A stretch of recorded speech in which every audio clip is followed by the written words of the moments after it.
Hello, yes, good evening friends, good afternoon friends. कैसे हैं आप लोग? बढ़िया हो? ओके। सो आपकी किस्मत बड़ी अच्छी है। आज पूरी बिल्डिंग में पावर फ्लक्चुएशन चल रहा है, लेकिन सेकंड फ्लोर पे नहीं है। सो आज कई कई क्लासेस बाकी फ्लोर की बीच में हमको कैंसिल करना पड़ रहा है, लेकिन आपकी क्लास में कोई असर नहीं पड़ रहा है, डोंट वरी। आप लोग किस्मत लिखवा करके लाए हो। ओके। सो अच्छा है ना, आपको पढ़ने का मौका मिल रहा है ना? अब हमें पढ़ना पड़ता है कि हमें पढ़ने मिलता है? हाँ, पढ़ने मिलता है। गुड। सो पिछली क्लास में हम लोगों ने एक ओवरव्यू लिया था। हम लोग ने एक एनुअल स्टेटमेंट, ये financial statements of another company के साथ में थोड़ा मैच भी करने की कोशिश किया कि जो फॉर्मेट हम लोग बुकिश लेवल पर पढ़ रहे हैं वो किस तरीके से प्रैक्टिकली फॉलो होता है।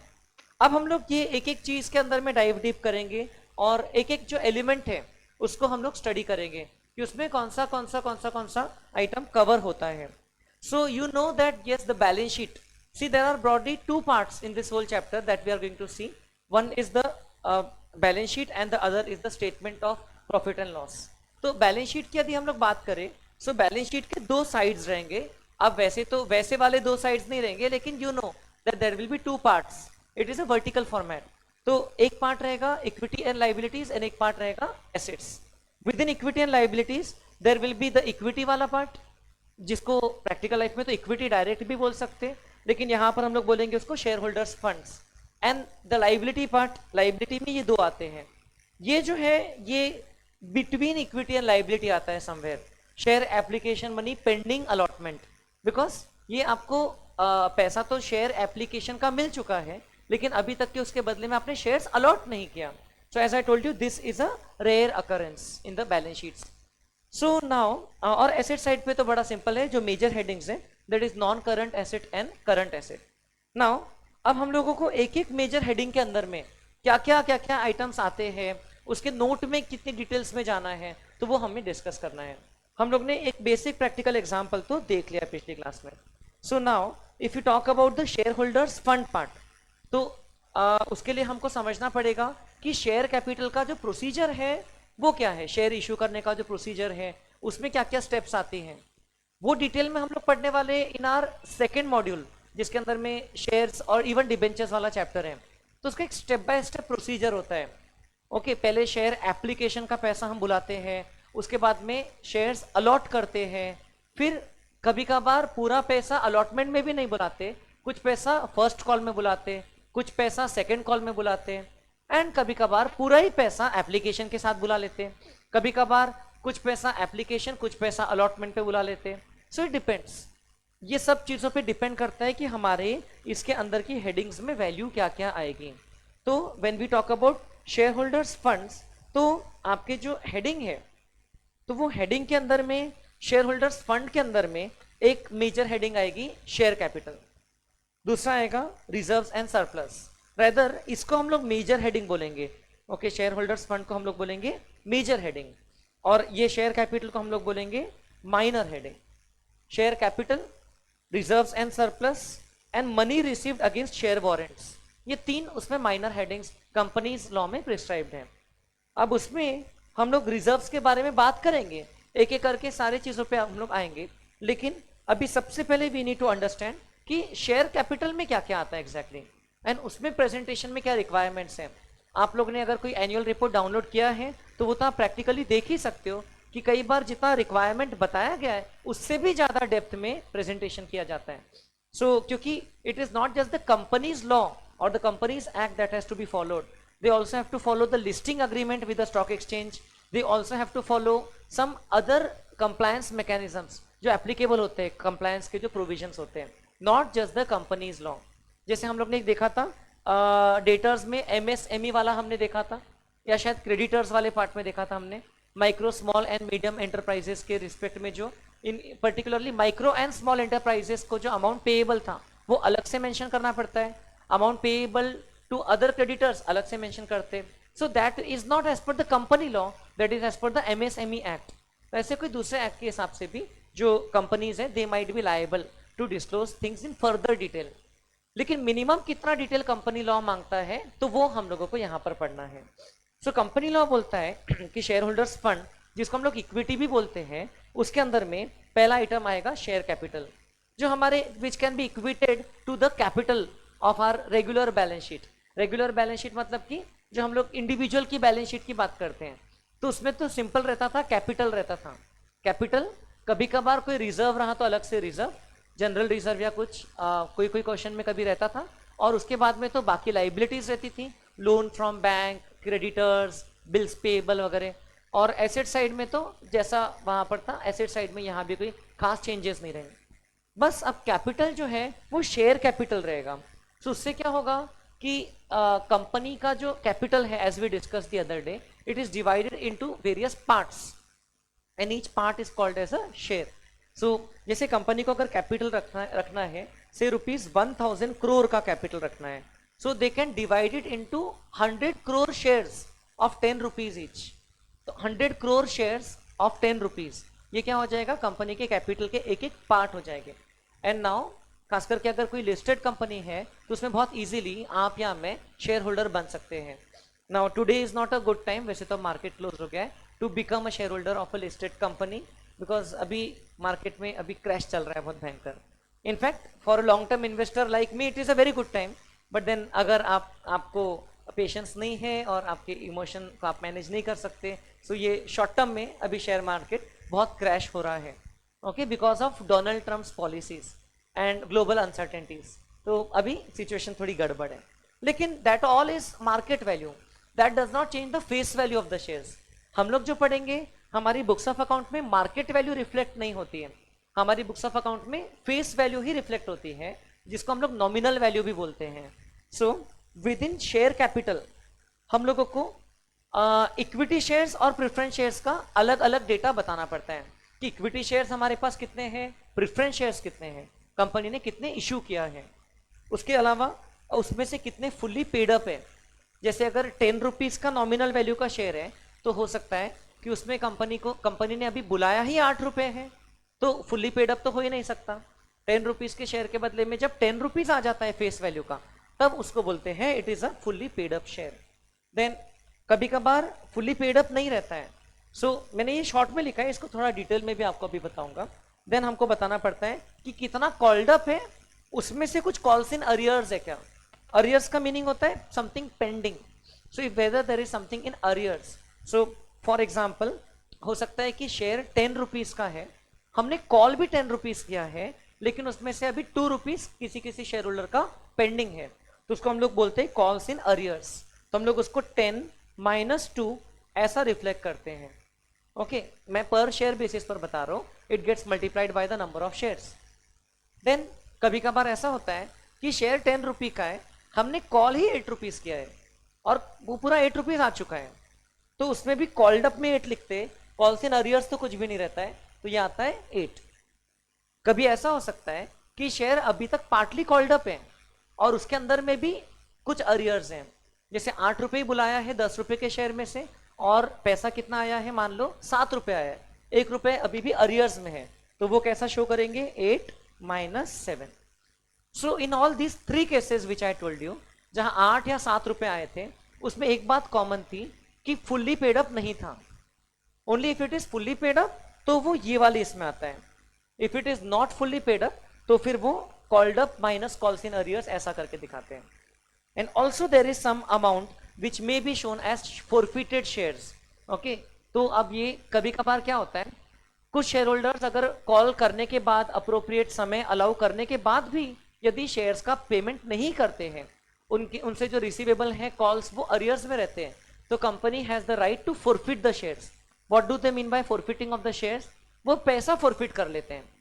मान लो कंपनी ने 10 रुपीज तो कॉल किया है, लेकिन शेयर होल्डर ने 5 रुपए के बाद बाकी का पेमेंट किया ही नहीं, तो कंपनी वो 5 रुपए फोरफिट कर सकती है और वो शेयर्स को बाद में री इशू कर सकती है किसी और को।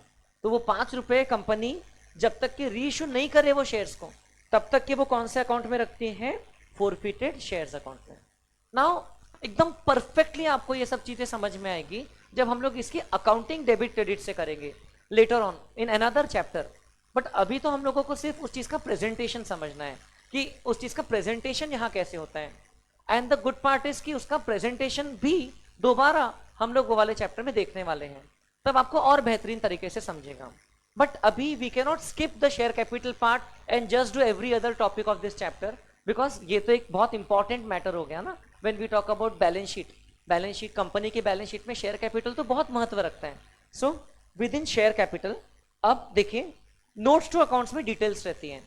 We do not mention things on the face of the balance sheet as we saw the other day. Face पे तो सीधा फाइनल वैल्यू आती है, amount which is return against the share capital. मैंने आपको उस दिन मैच भी करके बताया था, उसका डिटेल आपको कहां पर मिलेगा, उसका डिटेल आपको मिलेगा नोट्स टू अकाउंट में। जो भी उसका नोट नंबर रहेगा वो रिमार्क्स के या नोट नंबर के कॉलम में लिखा रहेगा, एंड वो नोट्स टू अकाउंट में आप देखिए आपको फिर शेयर कैपिटल का डिटेल मिल जाएगा। ये देखिए, ये बैलेंस शीट है, ये वही बजाज ऑटो लिमिटेड की, जिसमें इक्विटी के अंदर में इक्विटी शेयर कैपिटल लिखा हुआ है। So this company does not have preference share capital. उस दिन हम लोग ने देखा था, तो प्रेफरेंस शेयर कैपिटल रखना कोई मैंडेटरी नहीं है, बट इक्विटी शेयर कैपिटल तो रहेगा ही नॉर्मली, कंपनी है तो। सो नोट नंबर 13 में उसका डिटेल मिल रहा है। नोट नंबर 13 में अगर जाएंगे, सो हम लोगों को उसके फर्दर ब्रेकअप मिलेगा। ऐसा क्या क्या मिलना चाहिए? ऑथराइज्ड कैपिटल, ऑथराइज्ड कैपिटल की जो वैल्यू है that is not shown in the balance sheet ultimately, वो सिर्फ इंफॉर्मेशन पर्पस से दी रहती है, डिस्क्लोजर बोलते हैं। So as you can see, equity share capital का अमाउंट यहां पर कितना दिख रहा है? 282.96। तो अभी तो ये face of the balance sheet पे इतना ही दिखता है, उसके बारे में हमको जाना होगा नोट्स में। नोट्स टू अकाउंट में हम लोगों को देखना होगा नोट नंबर 13। तो नोट नंबर 13 में हमको सारा डिटेल मिल जाएगा। ये नोट नंबर 7 है, note number 13। So this equity share capital, तो देखिए उसके अंदर में नोट्स में बाकी का डिटेल्स आता है। तो क्या लिखा है? पहला point, authorised, authorised share capital out of that equity share capital. तो ऑथराइज्ड कितना लिखा है? ये 300 मिलियन था, राइट? अगर हम लोग क्रोर्स में अगर कन्वर्ट करें तो ये हो जाता है 30 crores equity shares of ₹10 each, और 30 इंटू 10 आता है 300 क्रोर्स। रुपीज इन क्रोर्स है, ये नंबर ऑफ शेयर्स है और ये रुपी वैल्यू है। लेकिन स्टिल इतने शेयर्स कंपनी ने इशू किए हैं ऐसा कोई जरूरी नहीं है। Company has the right to issue as per a document called as memorandum of association. आप लोग ने बिजनेस स्टडीज में पढ़ा होगा MOA, मेमोरेंडम ऑफ एसोसिएशन। तो उसमें कंपनी उसमें जो कंपनी ने ऑथोराइज्ड शेयर का वैल्यू लिखा है, नंबर्स लिखे हैं, सो वो यहाँ पर डिस्क्लोज करना पड़ता है। Now as a student you should know the different names, not necessarily practically useful होता होगा। Authorised capital, nominal capital and या तो फिर registered capital, these are the 3 different names that you should be aware about with respect to this. So in short अगर बोले तो क्या है? These are the shares which the company may issue, but will the company always issue? No. Now some part of this authorized capital company may keep pending, company may not issue at all, company उसको issue ही ना करे, ऐसा हो सकता है till the winding up of the company. Okay, company हो सकता है कुछ पोर्शन को इशू ही ना करे, वो उनकी पॉलिसी रहेगी। जो प्रमोटर्स है या जो टॉप मैनेजमेंट है वो डिसाइड करेंगे, क्योंकि जितने ज्यादा शेयर्स इशू करेंगे उतना, देखो कंपनी का वर्थ तो उतना ही है, कंपनी का वैल्यू तो उतना ही रहेगा। शेयर्स इशू करने से कंपनी को ऑब्वियसली पैसा आएगा बहुत सारा, लेकिन उनका जो परसेंटेज होल्डिंग है वो थोड़ा सा डाइल्यूट होगा। क्योंकि अब अगर कोई प्रमोटर के पास में मान लो पहले 10% शेयर्स थे और कंपनी ने और शेयर्स इशू किया, पहले कंपनी ने अपनी कैपेसिटी के सिर्फ 50% ही शेयर्स इशू किया था, और वैसे तो 10% शेयर्स प्रमोटर के पास थे। अगर और कंपनी इशू कर देती पब्लिक को, तो फिर इन दैट केस क्या होता है? जो प्रमोटर का जो होल्डिंग था वो थोड़ा सा डाइल्यूट हो जाता है। So those decisions are to be considered while finalising how much to issue and how much not to issue. So authorised capital जिसी को बोलते हैं नॉमिनल कैपिटल या registered capital, which is as per the memorandum of association of the company.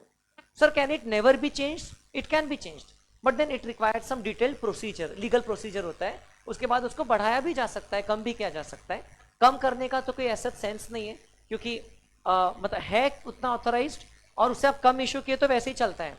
लेकिन अगर आपको issue ज्यादा करना है तो आपको सबसे पहले MOA में अमेंडमेंट्स करना पड़ेगा। As per the legal provisions, और फिर ही आप उतना और इशू कर सकते हो। अब शेयर कैपिटल के अंदर में ऑथोराइज के बाद रहता है नेक्स्ट इशूड कैपिटल। ओके, हो सकता है कि कंपनी का ऑथोराइज कैपिटल तो है 30 करोड़ शेयर्स, बट कंपनी में हैव इशूड से only 28 crore shares.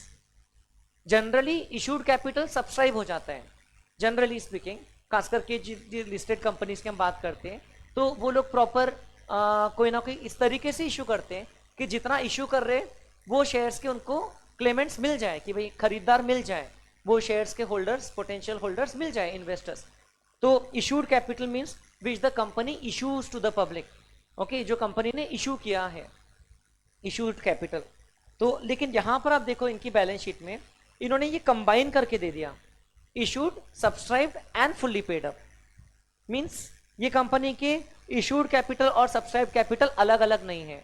So it is the amount is equal, but in some cases it may happen that say authorised capital is 30 crore shares of 10 rupees each. वो जो 10 rupees है वो market के fluctuation के कारण कम ज्यादा नहीं होगा। वो 10 रुपीज को क्या बोलते हैं, फेस वैल्यू या nominal value, 10 rupees. Okay, then जो इशूड कैपिटल होता है that is the number of shares that the company has issued to the public. Okay, company has asked the public for subscribing to those shares, उसको हम बोलते हैं issued capital। अब issue करने के इसमें एक कंडीशन रहती है, खास करके अगर पब्लिक इशू में कंपनी जाती है, so there is a condition of 90% minimum subscription. तो अगर कंपनी ने इशू किया है मान लो से 10 करोड़ शेयर्स और सब्सक्रिप्शन मिला है सिर्फ 8 करोड़ शेयर्स का, तो इस केस में कंपनी को पूरा पैसा रिफंड करना पड़ता है, वो इशू पूरा कैंसिल करना पड़ता है, बिकॉज मिनिमम सब्सक्रिप्शन मिला ही नहीं। तो ये तो बहुत बड़ा रिस्क हो गया ना। तो ऐसे केस में क्या होता है, कंपनी पहले से ही something called as underwriting करवा लेती है। अंडर राइटर्स नाम की एजेंसी रहती है जिनके थ्रू कंपनी अंडर राइटिंग करवा लेती है, who will buy the shares in the event the public do not subscribe so as to make the minimum capital. समझ रहे हो क्या? तो प्रैक्टिकली ये चीजों के सोल्यूशन है, लेकिन लीगल लेवल पर minimum subscription is required. Minimum subscription नहीं हुआ तो वो इशू फेल हो जाता है। Is that okay? बट कभी कभार हो सकता है कि कंपनी ने इशू किया मान लो 1000 शेयर्स और लोगों ने सब्सक्राइब किया सिर्फ 950 शेयर्स, तो still they can move ahead. Okay, अगर लोगों ने सब्सक्राइब किया ज्यादा तो उसको हम बोलते हैं ओवर सब्सक्रिप्शन। जितना इशू किया उतना ही सब्सक्राइब किया तो उसको बोलते हैं सब्सक्रिप्शन एट पार। ठीक है, ये सब हम लोग अकाउंटिंग में पढ़ेंगे बाद में। जितना इशू किया उसे कम सब्सक्राइब किया तो उसको बोलते हैं अंडर सब्सक्रिप्शन।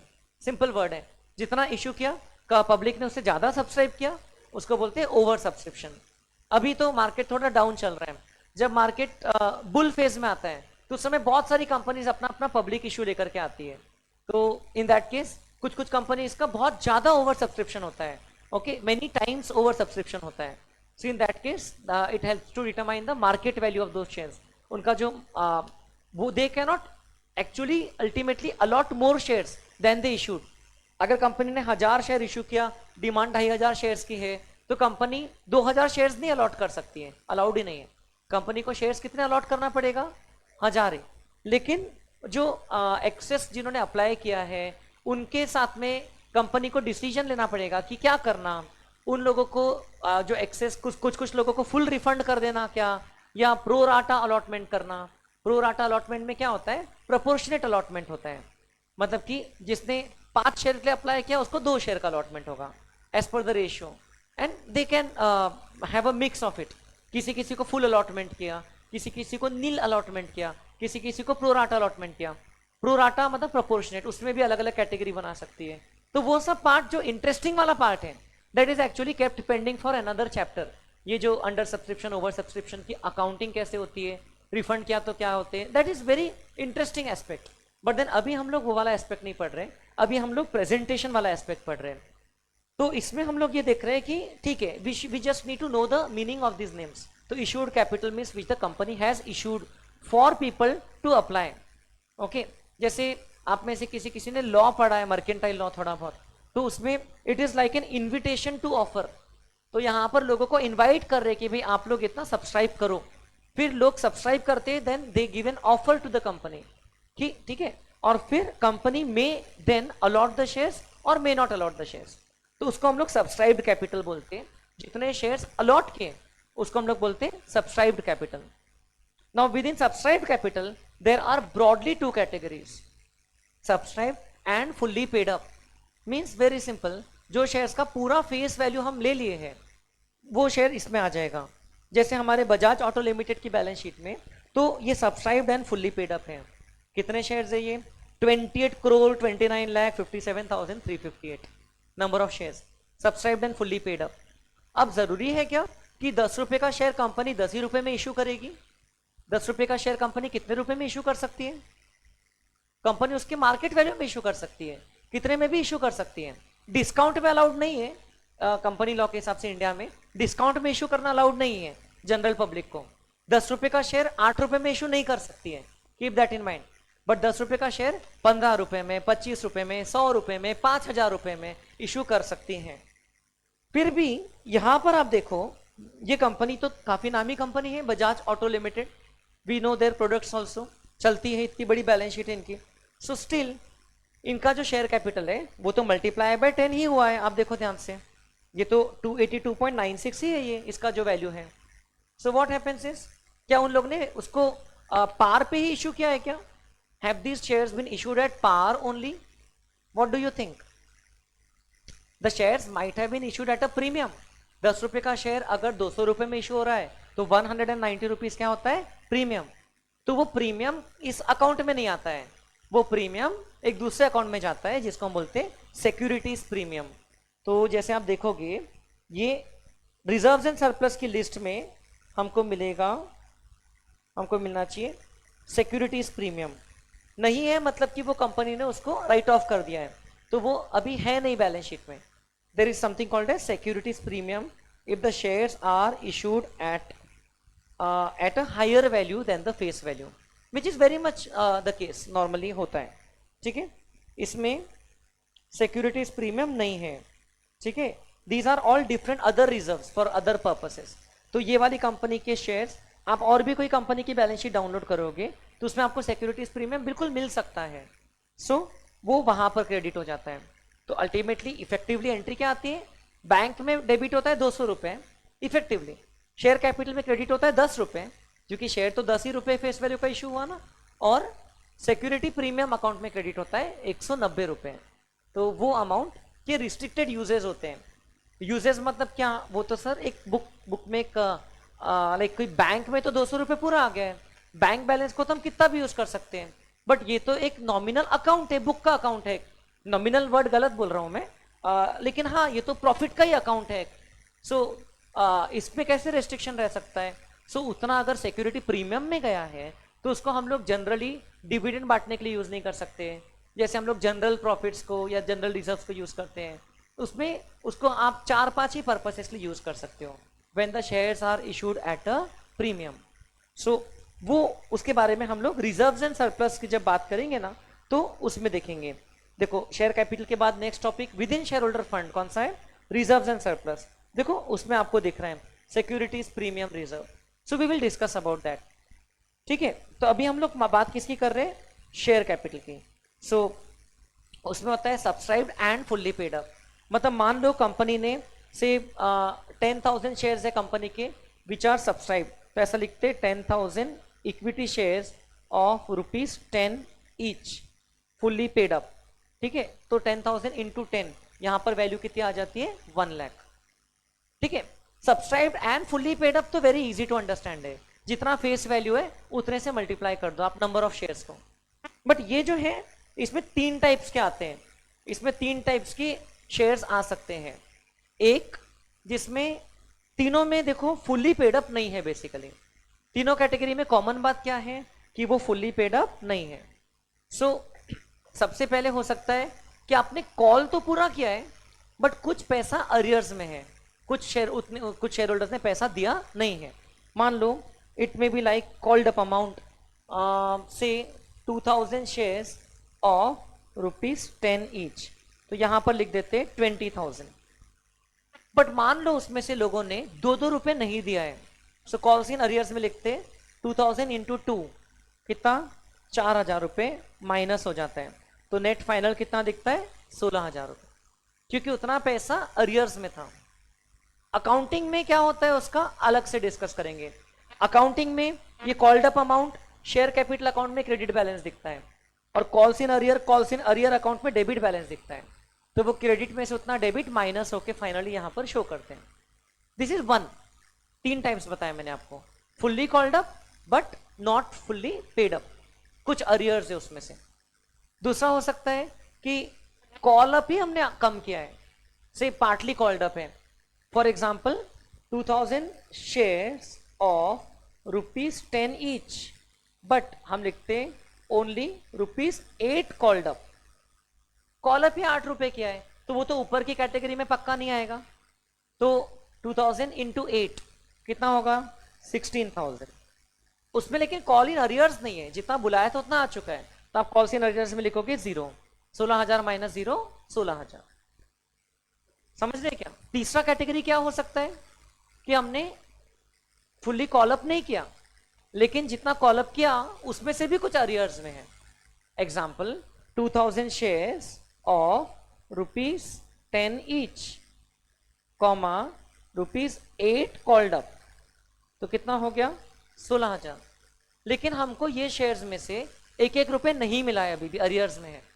सो हम कॉल्स इन अरियर्स में क्या लिखेंगे 2000 इंटू 1 2000, ये माइनस हो जाएगा, तो नेट वैल्यू दिखेगी 14,000।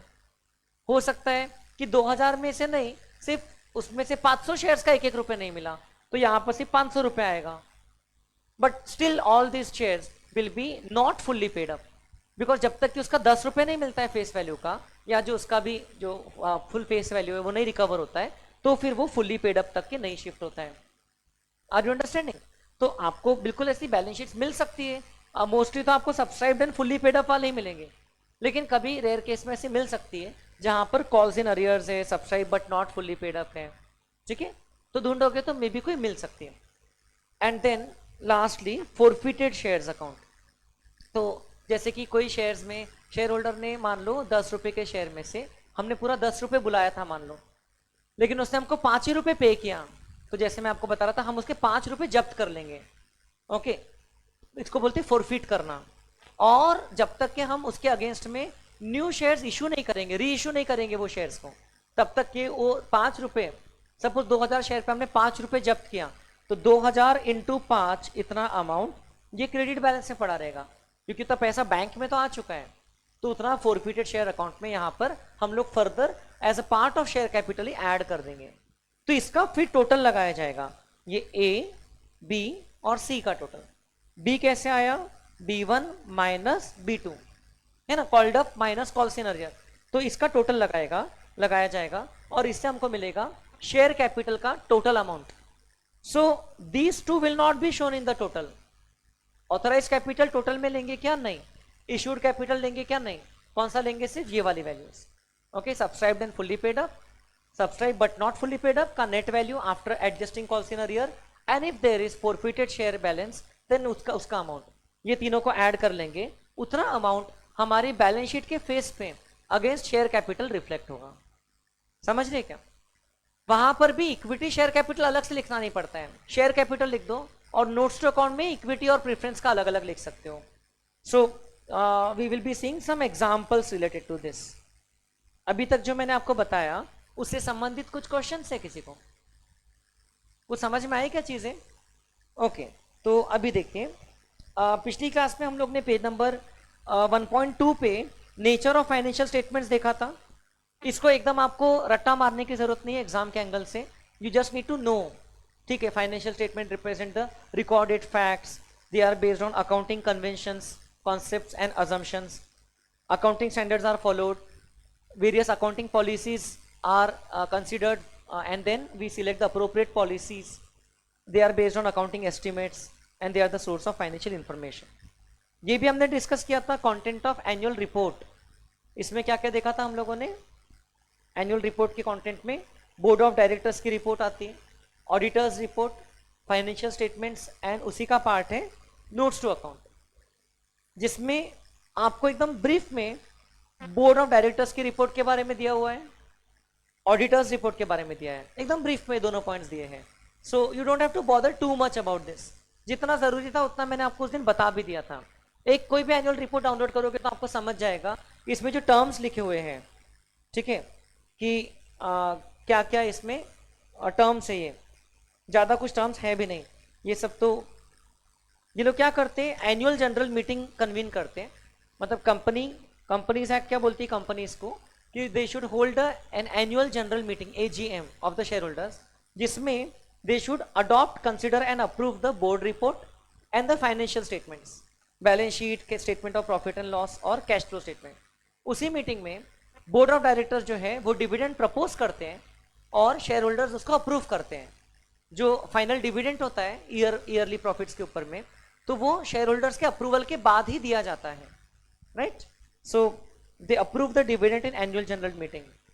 तो generally shareholders listed companies में तो जनरली ओके ओके बोलते हैं क्योंकि उनको वहां पर डिविडेंड मिल रहा है। बट इन सम कंपनीज जहां पर शेयर होल्डर्स का सही में बहुत वहां पर वेटेज है उनके शेयर्स का, वोटिंग पावर उनका काफी ज्यादा है, सो दे में एक्चुअली सी वेदर वो कंपनी से अभी डिविडेंड लेना उचित है या कंपनी के अंदर में पैसा री इन्वेस्ट करना सही रहेगा। So they may decide. So ultimately company is an organisation जिसके ओनर्स तो शेयर होल्डर्स होते हैं, बट जिसको चलाता है management. Okay, so they are the two parts of the organisation. तो owners are not necessarily involve in the decision making of the organisation, but certain decisions are reserved for the owners who are the shareholders. Is that okay? So, and ultimately the board of directors is accountable to the shareholders.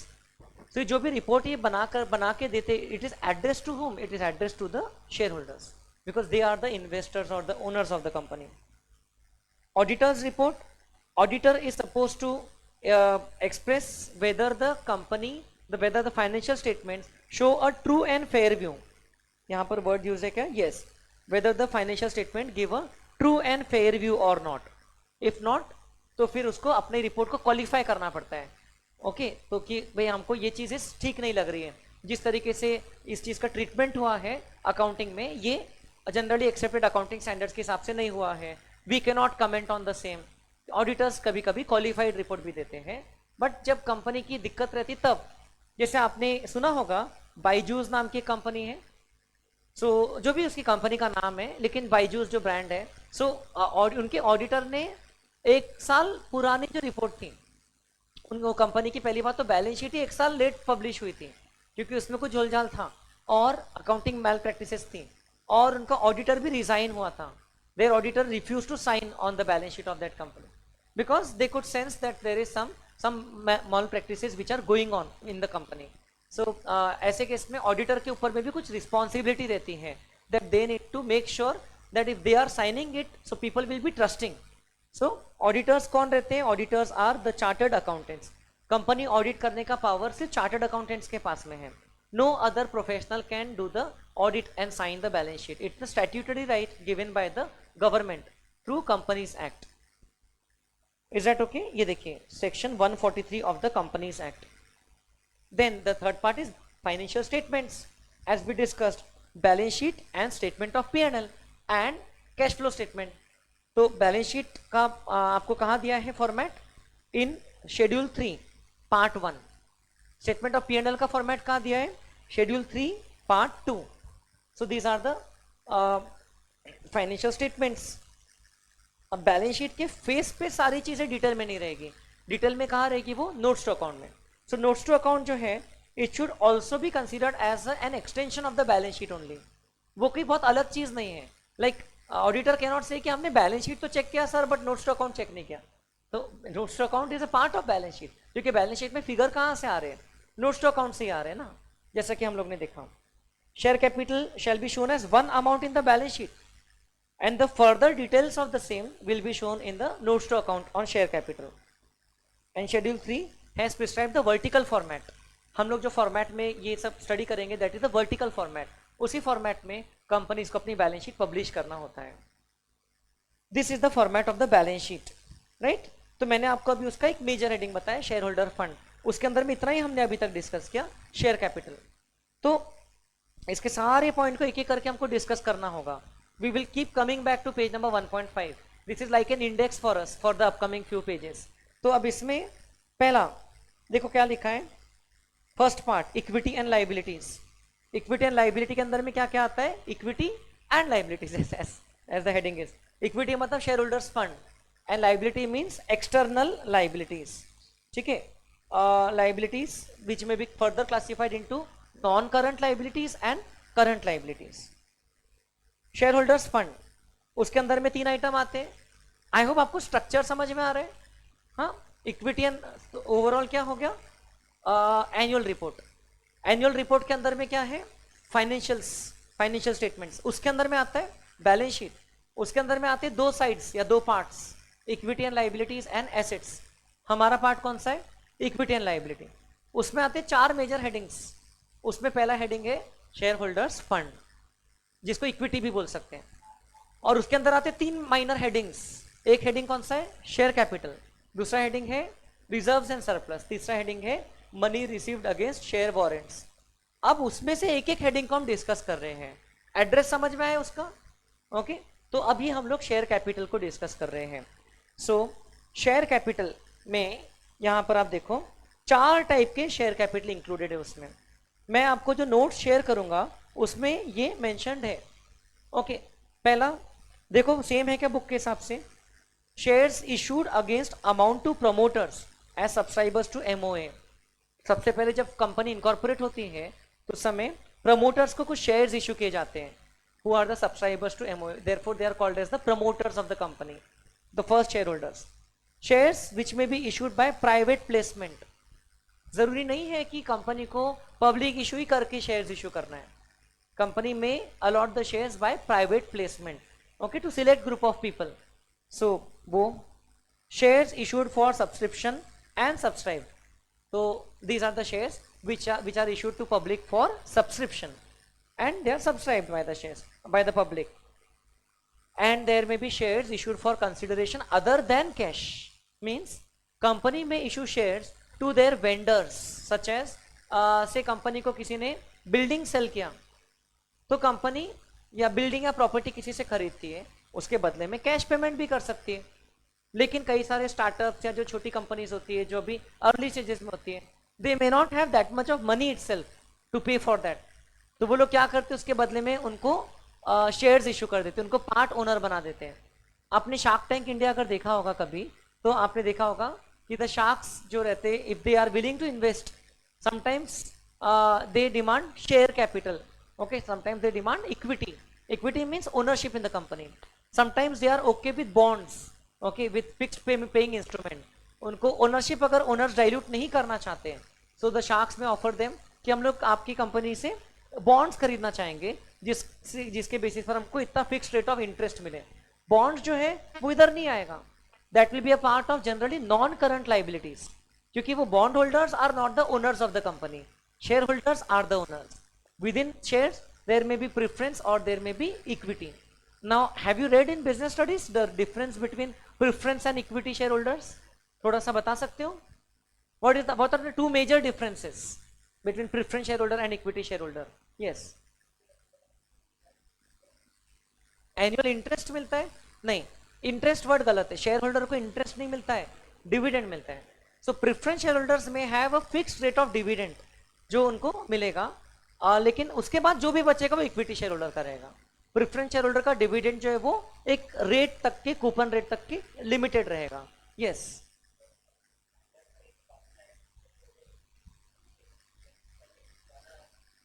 Exactly. जब company का winding up होगा तो बाकी की जो external liabilities है उनको तो रीपे कर देंगे, लेकिन प्रेफरेंस जब शेयर होल्डर्स बचेंगे दोनों, तो उसमें प्रेफरेंस शेयर होल्डर्स को प्रेफरेंस दिया जाएगा और फिर इक्विटी शेयर होल्डर्स को बचा कुचा पैसा मिलेगा।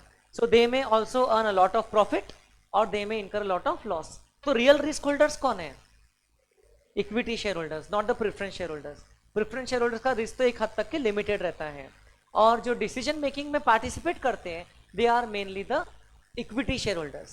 ओके, जो डिसीजन मेकिंग में रहते हैं they are mainly equity share holders. वैसे प्रेफरेंस शेयर होल्डर्स में भी बहुत सारे अलग अलग आप पढ़ते होंगे, cumulative preference shares and non cumulative preference shares. पढ़ा होगा बिजनेस स्टडीज में? नहीं पढ़ा क्या? चलो अच्छा है, हम लोग जब आएगा वो चैप्टर तो उसमें पढ़ेंगे। ओके, देन उसमें आता है कि प्रेफरेंस शेयर्स में और कौन सा आता है, एक आता है पार्टिसिपेटिंग प्रेफरेंस शेयर्स और नॉन पार्टिसिपेटिंग प्रेफरेंस शेयर्स। फिर एक आते हैं convertible preference shares and non convertible preference shares. Some may be convertible into equity, some may not B convertible. सो ये हम लोग पढ़ेंगे जब आएगा appropriate time. So yes, as you can see equity and preference capital. तो share से 4 तरीके से इश्यू किए जा सकते हैं broadly speaking. The persons to whom shares are allotted are known as shareholders. Now, shares of a company may be held by another company as well. जरूरी नहीं है कि शेयर होल्डर को इंडिविजुअली होना चाहिए. उस दिन हमने देखा ना कि बजाज होल्डिंग्स लिमिटेड करके कोई कंपनी उन्होंने बनाई थी जो बजाज ऑटो लिमिटेड के शेयर्स होल्ड करती है. लाइफ इंश्योरेंस कॉर्पोरेशन ने भी इस पे 5% से ज्यादा शेयर्स होल्ड किया है. I hope you remember. Then schedule 3 requires that the balance sheet should disclose authorised capital, issued capital, subscribed capital, called up capital and paid up capital. ये सारी चीजें बैलेंस शीट में डिस्क्लोज होना चाहिए. Always authorise capital will be greater than issued, means greater than और equal to बोल सकते हैं, राइट? क्योंकि जितना ऑथराइज उससे ज्यादा तो इश्यूड हो नहीं सकता है. Issued capital will be greater than और equal to subscribe, subscribe will be greater than और इक्वल टू कॉल्ड अप. समझ रहे हो क्या? And called up will be greater than और इक्वल टू पेड अप. तो अगर आप उसको देखो तो हाईएस्ट कभी भी ऑथराइज कैपिटल ही रहेगा. एंड अगर कुछ अरियर्स वगैरह है तो पेड अप कैपिटल जो है वो सबसे लोएस्ट रहेगा, है ना, in terms of number of shares. Details required by the schedule are given in the notes to account. The details prescribe to be given for share capital are authorised capital. उसके बारे में क्या लिखा है अपनी किताब में? It is the maximum amount of capital that a company can issue as share capital. Maximum, ये देखो यहाँ इसकी डेफिनेशन है legal. It is the maximum capital that the company can issue for allotment under each class of shares, that is equity and preference. दोनों का separate authorise रहेगा amount. हो सकता है कंपनी के 30 करोड़ ऑथराइज कैपिटल इक्विटी के लिए है, हो सकता है 5 करोड़ उन्होंने प्रेफरेंस के लिए भी ऑथराइज करके रखा है. So both are going to work differently. ठीक है, डिफरेंट क्लासेस में हम उसको डिवाइड कर देते हैं. It is stated in the memorandum of association under the capital clause. It is the maximum amount up to which a company can issue shares under each class of share capital. ठीक है, maximum amount. It is not added to the liability. ये हम लोग क्यों दिखाते हैं? Only for the purpose of information. आपके वो जो बजाज ऑटो लिमिटेड की भी हमने बैलेंस शीट का वो पेज देखा, उसमें 300 की वैल्यू कहीं ऐड नहीं हुई थी. वो 298 पॉइंट समथिंग वाली वैल्यू ही ऐड हुई है, वही वैल्यू इंक्लूड हुई है हमारे बैलेंस शीट में, है ना. ये कंपनीज एक्ट की डेफिनेशन है. Means such capital as is authorized by the MOA, memorandum of a company, to be the maximum amount of share capital. ठीक है, जितना MOA ने ऑथराइज किया है उसको ऑथराइज्ड कैपिटल बोलेंगे. Then issued part, issued capital. Issued capital definition जो दिया है कंपनीज एक्ट में, क्या आपको सेक्शन नंबर याद रखना है? मेरे हिसाब से तो नहीं. ठीक है, सेक्शन नंबर भी याद रखोगे तो फिर धीरे धीरे पागल हो जाओगे, क्योंकि बहुत सारी चीजें हैं अभी पढ़ने के लिए. तो धीरे धीरे जो सेक्शन इंपॉर्टेंट रहते हैं वो अपने आप याद हो जाते हैं. अभी हम लोग अकाउंटेंसी की पढ़ाई कर रहे हैं, so let us not bother too much about the legal section numbers. ठीक है, लीगल प्रोविजन पता रहना चाहिए, लेकिन सेक्शन नंबर्स का अभी चिंता मत करो. आगे जाकर के आप लॉ की पढ़ाई करते हो या CS करते हो या CA के अंडर में जो लीगल वाले सब्जेक्ट्स हैं, तो उसमें सेक्शन नंबर याद रखना पड़ेगा. लेकिन अभी don't worry so much. Issued capital mean such capital as the company issues from time to time for subscription. तो जो कंपनी ने सब्सक्रिप्शन के लिए इशू किया है उसको बोलते हैं, क्या बोलते हैं? Issued capital. सो लिखा है, it is that part of authorise capital that is issued for allotment against cash और for consideration other than cash. जैसे सामने वाले ने कैश नहीं दिया, लेकिन सामने वाले ने क्या दिया? कंपनी को से प्रॉपर्टी सेल किया, उसके बदले में कंपनी ने उसको शेयर्स इशू किया, तो वो भी इशूड कैपिटल में आ जाएगा. वहां पर अलग से उससे पैसा नहीं मांग रहे हैं, क्योंकि उसने तो हमको प्रॉपर्टी बेच दिया है. सो इशू कैसे कर सकती है कंपनी? अभी जैसे हम लोग ने वो 4 पॉइंट्स पढ़ा था. कंपनी में इशू टू प्रमोटर्स, कंपनी में issue shares by private placement, और कंपनी में issue shares for subscription. Right, subscription मतलब कि लोगों से बुला सकती है कि आप सब्सक्राइब करो, और कंपनी में issue shares for consideration other than cash. Is it not a repeat of those 4 points? है ना, वही चीजें हैं. Shares issued under each class of capital is shown, equity और preference, giving the number of shares issued and their face value is shown in the notes to account. Again लिखा है, issued capital can be equal to or less than authorized capital. It can never be more than authorized capital. So अगर आपको लिख के दूं तो authorized capital will be more than or equal to issued capital, will be more than or equal to subscribed capital. ठीक है ना? Like authorise capital, issued capital भी सिर्फ इंफॉर्मेशन के लिए हम लोग रखते हैं, इसको हम लोग लाइबिलिटी में ऐड नहीं करते हैं. It is not added to the liability. Okay, फिर लाइबिलिटी में ऐड क्या होता है? लाइबिलिटी में ऐड होता है जितना फुल्ली पेड अप है या जितना नेट पेड अप है. सब्सक्राइब कैपिटल में कॉल्स इन अरियर माइनस करके जो आता है, ये दो अमाउंट हम लोग ऐड करते हैं और शेयर कैपिटल के अगेंस्ट में दिखाते हैं. So the third category is what? Third category is subscribed capital. So ये वाले चार्ट में ये दो चीजें आपको समझ में आएगी. Now if you want I can write here, I will be sharing this slides with you. इसमें हम लोग क्या लिख सकते हैं? Not added to share capital. This is just shown for information purposes. Add तो सिर्फ अब इसके आगे की चीजें होगी, राइट? सो नेक्स्ट क्या आता है? Subscribed capital is share capital issued for consideration other than cash.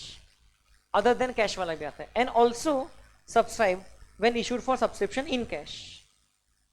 Okay, means such part of the capital which is for the time being subscribed by the members of a company. Shareholders are also called as the members of a company. Yes.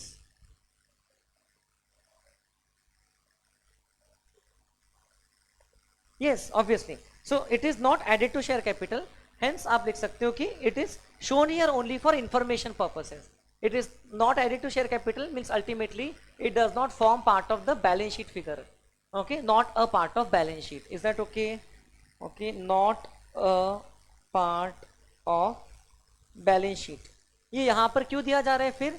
Only for information. इसके अंदर में भी there can be multiple line items.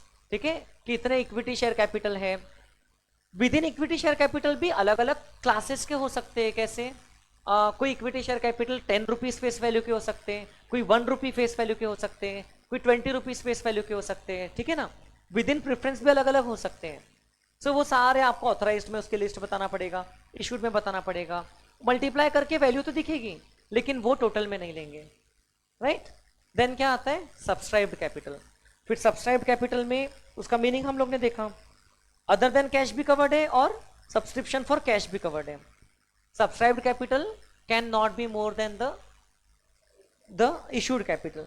सो अगर आपको मैं short में बताऊं तो authorised capital will be more than और equal to issued capital, more than or equal to subscribed capital, more than or equal to you can say called up capital, which may be more than or equal to paid up capital.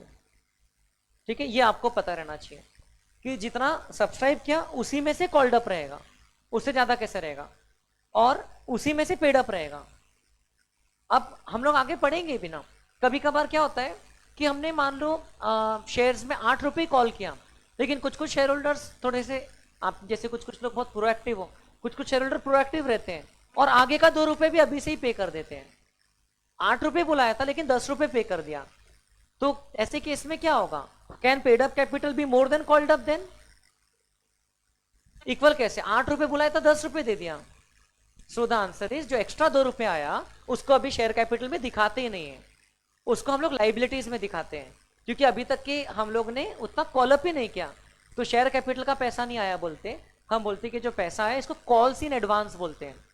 जैसे calls in arrears word है. Calls in arrear word किस चीज के लिए used है? जो पैसा बुलाया था पर नहीं आया है ना, उसको बोलते हैं कॉल्स इन अरियर्स. उसका कौन सा बैलेंस रहेगा? डेबिट क्रेडिट में से कंपनी की बुक्स में डेबिट बैलेंस, क्योंकि वो रिसीवेबल है. डेबिट बैलेंस में एसेट बैलेंस, कंपनी को उतना पैसा लेना है. लेकिन ऑन द अदर हैंड कुछ कुछ शेयर होल्डर्स होंगे जो ज्यादा का पैसा दे रहे, तो उस केस में क्या करेंगे हम लोग? उसको बोलेंगे कॉल्स इन एडवांस, जो एक्स्ट्रा का पैसा है. समझ रहे? तो वो उसमें कौन सा बैलेंस रहेगा? Credit balance. वो कंपनी के लिए लाइबिलिटी नेचर का है.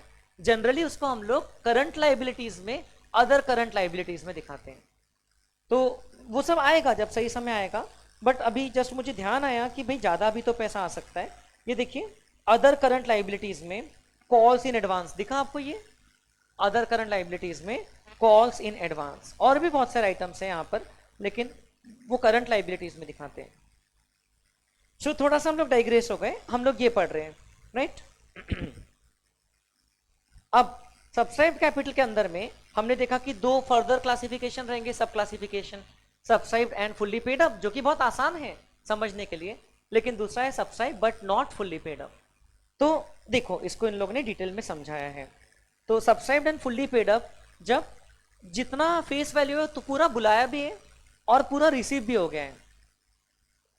When total value is called up, nominal value मतलब face value होता है, and the called up amount is also received। पूरा 10 रुपए बुलाया, पूरा 10 रुपए मिल गया, तो उसको बोलेंगे subscribed and fully paid up. तो जैसे यहाँ पर एग्जांपल दिया है कंपनी का, ये आप एक बार पहली बार थोड़ा स्लो पढ़ोगे मे बी, लेकिन सेकंड टाइम एक्चुअली काफी फास्ट रीडिंग वाली चीज है, सेकंड टाइम हो जाएगा। तो मैंने आपको समझाया भी, तो समझो 1 लाख शेयर्स है जिसके 10 रुपए बुलाया है, तो वो subscribed and fully paid up में लिख सकते हैं आप, और पूरे 10 रुपए आ भी गए तो 1 लाख इंटू 10 सीधा दिखता है कितना, 10 lakhs ऐसा। ये टोटल में आएगा क्या बेटा, ये टोटल में लेंगे क्या हम लोग, हाँ ये टोटल में आएगा। अब subscribe but not fully paid up, तो उसमें इन लोगों ने कितने सिचुएशंस बताई है, इन्होंने 2 सिचुएशंस बताई है, 1 एंड 2, ठीक है। मैं आपको उसी को थोड़ा सा तोड़ के 3 सिचुएशन समझा दूंगा। तो कहां गया, ये रहा। जब कंपनी ने कॉल अप किया पूरा पैसा, लेकिन कंपनी को उसमें से कॉल्ड अप में से कुछ शेयर्स पे तो पूरा पैसा मिल गया, जिसपे पूरा पैसा मिल गया है फुल्ली कॉल्ड अप में से वो ऊपर आ जाएगा। उसमें से कुछ शेयर्स पे मान लो पूरा पैसा नहीं मिला, कुछ अरियर्स में है, अरियर्स वर्ड समझ में आ रहा है, तो उसको हम लोग इसमें से माइनस कर देंगे। तो हम लोग उसको लिखेंगे company has called up total amount but has not received the called amount on part of the shares. The shares on which total amount is not received are called as shares subscribed but not fully paid up. And दूसरी category हो सकती है जिसपे company ने अभी तक पूरा पैसा बुलाया ही नहीं, जैसे मैंने आपको बताया 8 रुपए बुलाया। अब उसके अंदर में भी 2 कैटेगरी हो सकती है, 8 बुलाया 8 मिल गया, दूसरा हो सकता है 8 बुलाया लेकिन 7 मिला, ठीक है ना। तो महेंद्र सिंह धोनी 8 बॉल में 8 रन बनाता है, 8 बॉल में 7 रन, तो 7 लिखना जरूरी था यहाँ पर। 8 बुलाया 7 मिला, समझ रहे क्या आप। So which is this scenario, these are all cases of subscribed but not fully paid up. Sir ये तो फुल्ली पेड अप है ना, आप बोलोगे, लेकिन ये फुल्ली पेड अप क्यों नहीं है, क्योंकि हमने अभी तक फुल्ली कॉल्ड अप ही नहीं किया। शेयर का फेस वैल्यू 8 नहीं है ना, फेस वैल्यू 10 था, उसमें से कॉल अप ही 8 किया और रिसीव भले 8 हो गया, कॉल्स इन अरियर कुछ नहीं है, लेकिन still it is not fully paid up. So ये आपको दिया है एग्जाम्पल के तौर पे। देखो 1 lakh equity shares of 10 rupees each, उसने कॉल अप किया है 10 रुपीज पूरा, और कंपनी को पूरा पैसा मिला है except on final call of 3 rupees on 10,000 shares. 1 lakh में से 10,000 शेयर्स पे 3 रुपए नहीं मिला है, मतलब 1 लाख शेयर्स पे पूरा 10 रुपीज हमने बुलाया है, तो 1 लाख इंटू 10, वैसे तो 10 लाख अमाउंट हमने कॉल अप किया है, लेकिन हमको कुछ शेयर्स पे, कितने शेयर्स पे, 10,000 शेयर्स पे 3 रुपए नहीं मिला, तो अब ये शेयर्स टूट जाएंगे, मतलब अलग अलग प्रेजेंट होंगे। इसमें से 1 लाख में से 30,000 तो रुपीज है बेटा, नंबर ऑफ शेयर्स देखो, 1 लाख में से 90,000 शेयर्स पे पूरा पैसा बुलाया एंड पूरा पैसा मिला, तो वो इधर आएगा subscribed and fully paid up, ये हो जाएगा 90,000 ऑफ 10 रुपीज इच 9 लाख, ये यहां दिखेगा, समझे। अब 1 लाख में से बाकी के 10,000 शेयर्स पे कितना रुपए मिला, 3 रुपए नहीं मिला, फाइनल कॉल का 7 रुपए मिला, तो हम उसको कैसे लिखेंगे, हम लोग लिखेंगे 10,000 शेयर्स पे 10,000 shares of 10 rupees each fully called up, तो 10,000 इंटू 10 हम लोग करेंगे 1 lakh, minus calls in arrears, minus कितना नहीं मिला हमको, 10,000 इंटू 3 30,000 नहीं मिला, तो यहां नेट अमाउंट दिखेगा 70,000। सो टोटलिटी में 10 लाख में 30,000 कम मिला था ना, ऊपर का 9 लाख तो पूरा मिला था, ये 1 लाख में से 30,000 कम था, तो वैसा दिखाएंगे। So it is shown like this, see fully paid up 9 lakh, subscribe but not fully paid up, तो कॉल्ड अप तो फुल्ली है, बट यहां पर ये भी लिखना चाहिए 10,000 shares of 10 each comma fully called up, या ऐसा लिख सकते हो ₹10 ईच कॉमा ₹10 कॉल्ड अप, मतलब पूरा 10 रुपीज हमने कॉल किया है। 10,000 shares of 10 each ₹10 called up less calls in arrears 10,000 into 3। समझ गए क्या बेटा? ये इसका क्रेडिट बैलेंस होता है, इसका भी क्रेडिट बैलेंस होता है, लेकिन एक कॉल्स इन अरियर का डेबिट बैलेंस होता है। तो क्रेडिट और डेबिट को अगर एडजस्ट करना है तो माइनस हो जाएगा वो, तो ये कितना बचेगा? ये क्रेडिट बैलेंस। तो ओवरऑल आपके बैलेंस शीट में कितना आएगा? 9,70,000 का credit balance. Is that easy? Now दूसरा सिनेरियो कौन सा था? जहां पर कंपनी ने फुल्ली कॉल्ड अप ही नहीं किया, से ये वाला केस जहां पर 10 रुपए का शेयर था, 80 रुपीज कॉल किया और मान लो 8 रुपीज तो पूरे मिल गए, तो उसको ऐसा लिखेंगे 1,50,000 इक्विटी शेयर्स ऑफ 10 ईच। देखो नॉट फुल्ली पेड अप में दिख रहा है, 8 कॉल्ड, तो 150 इंटू 8 ऐसा दिखेगा। और यदि कुछ कॉल्स इन अरियर रहता था इसमें भी तो वो और माइनस होता था। समझ रहे क्या? जैसे ये वाला एग्जांपल, तो आपने 1,50,000 शेयर्स पे 8 रुपीज कॉल किया तो इतना, लेकिन उसमें भी 5,000 शेयर पे 2 रुपए नहीं मिला है, तो उसी में से आप 5,000 इंटू 2 माइनस कर दोगे। तो देर आर एक्चुअली 3 सच सब categories with in not fully paid up. Fully paid up तो एक सिंगल कैटेगरी हो गई, नॉट फुल्ली पेड अप में 3 आ गई। समझ गए क्या कौन सी 3? पहला fully called up but there is calls in arrear, दूसरा partly called up but no calls in arrear, तीसरा partly called up but and also there are calls in arrears. तो जैसे यहां पर इतना कॉल्स इन अरियर्स है तो minus हो जाएगा ऐसा। And then it is mentioned here about the, यहाँ ये प्रेजेंटेशन यहाँ दिया है, ये एक एग्जांपल के तौर पे आप देख सकते हो। क्लास वाइज आपको मेंशन करना पड़ता है, इक्विटी, प्रेफरेंस, फिर कॉल्स इन अरियर्स रहा तो नॉट फुल्ली पेड अप के साथ में प्रेफरेंस में भी कॉल्स इन अरियर रह सकता है। Just go through this example. ये जो 9% है ये उसका डिविडेंड का रेट है, ठीक है, डिविडेंड रेट है वो प्रेफरेंस शेयर्स का, सो उसके फेस वैल्यू पे दिया जाता है। And then the words called up capital, तो now you should know called up मतलब जितना फेस वैल्यू का पैसा बुलाया है वो called up. Paid up means the amount after adjusting calls in arrears, जिसको हम टोटल में ले रहे हैं उसको क्या बोलते हैं? Paid up. तो ये वाले ऊपर वाले इसमें मुझे बताइए ऑथराइज्ड कैपिटल कितना है ये वाले क्वेश्चन में, इक्विटी प्रेफरेंस मिला के बताइए। 20 lakhs। इशूड कैपिटल कितना है? हाँ जी 18 lakhs। सब्सक्राइब्ड सॉरी अब ये बताइए कॉल्ड अप कैपिटल कितना है? कॉल्ड अप कैपिटल क्या क्या करोगे आप पता है? 8 लाख प्लस 1 लाख प्लस 810, ये कॉल्ड अप अमाउंट हो गया। कुछ समझ रहे क्या बेटा? कितना है बोलो ना? 17,10,000। पेड अप कैपिटल कितना है? पेड अप कैपिटल उसमें क्या क्या लोगे? उसमें आप ये 3 ले लोगे सीधा सीधा after adjusting calls in arrears. 8 lakh plus 70,000 plus 8,05,000, that is the paid up capital जो टोटल में आ रहा है। सो टुडेज कंक्लूजन इज कि बैलेंस शीट के फेस वैल्यू पे शेयर कैपिटल के अगेंस्ट में जो फिगर आता है वो कौन सा कैपिटल है? A authorised, B issued, C subscribe, D called up. All the 4 answers are wrong. Correct answer is paid up. अरे बेटा कॉल्ड अप नहीं, called up minus calls in arrear, क्या बोलते हैं उसको? Paid up. Did you understand? ये final जो capital है इसको बोलते हैं पेड अप, जिसको शेयर कैपिटल के अगेंस्ट में शो किया जाता है। So we will continue from here in the upcoming class tomorrow itself. Thank you.